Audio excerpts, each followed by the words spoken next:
Достар, бүгін сіздермен қырғыз сомына заявка дайындайтын боламыз. Ол үшін біз WebMoney'дің ішіне кіреміз. Кіргеннен кейін ВМЗ-ны таңдаймыз. Қырғыз сомын таңдаймыз. Бірінші түсіндіріп өтейін. Мына жерінде купить на своих условиях деген бар, продать на своих условиях деген бар. Біз купить на своих условиях деп жазамыз, себебі сомға біз ВМЗ сатып аламыз. Өзіміз дайындап заявканы. Біріншісінде покупка ВМЗ сомға дегеніміз ол дегеніміз дайын заявкаларды сатып аласыздар осы жерден. Біздің заявкамыз продажа деген жерден шығады. Сол үшін біз 100 ВМЗ алатын болғандықтан 100 деп жазамыз. Оған заявка дайындаймыз. Міне, многоразовая сделка шықты. Ол дегеніміз 5 ВМЗ-дан 300 ВМЗ-ға дейін алуға болады. Кейін банкі әртүрлі болады. Мысалы, любой банк десеңіздер болады. Сіздер де сөйтіп жазсаңыздар болады. Мен қазір ішін көремін.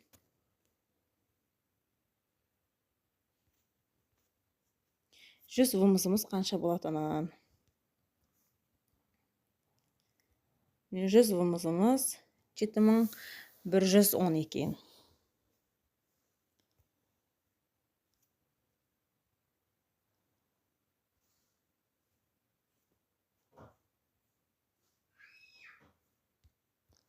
Жүз деп жазып аламыз. Сіздер курсына қарайсыздар. Минус 15-те 91 екен. Біз осыдан аз істеуіміз керек. Сонда біріншісіне шығады.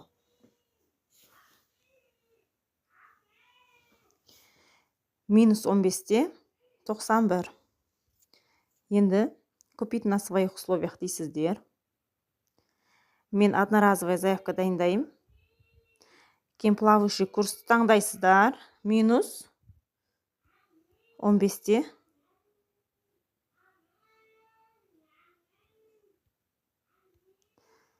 сөйтіп жазайық. Қанша ВМЗ керек, соны жазасыздар.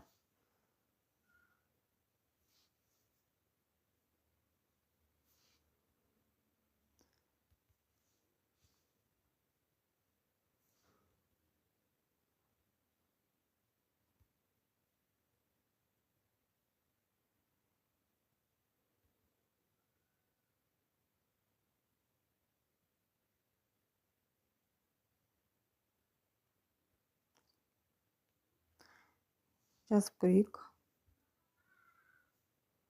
Енді біз жаздық. Өз шығады. Қырғыз сомына қанша болатыны. Енді осыны жазғаннан кейін өзіңіз банкыңызды таңдайсыз. Кошелек дегенге тиіспейсіздер. Қайсы бір банк болса сіздерде сол банкты жаза бересіздер. Мен осыны жазам. Енді списктан көреміз. Спискті шығып тұр біздікі. Қас көреміз, қаншыншы орында тұрғанын. Біздікі бірінші орында тұр.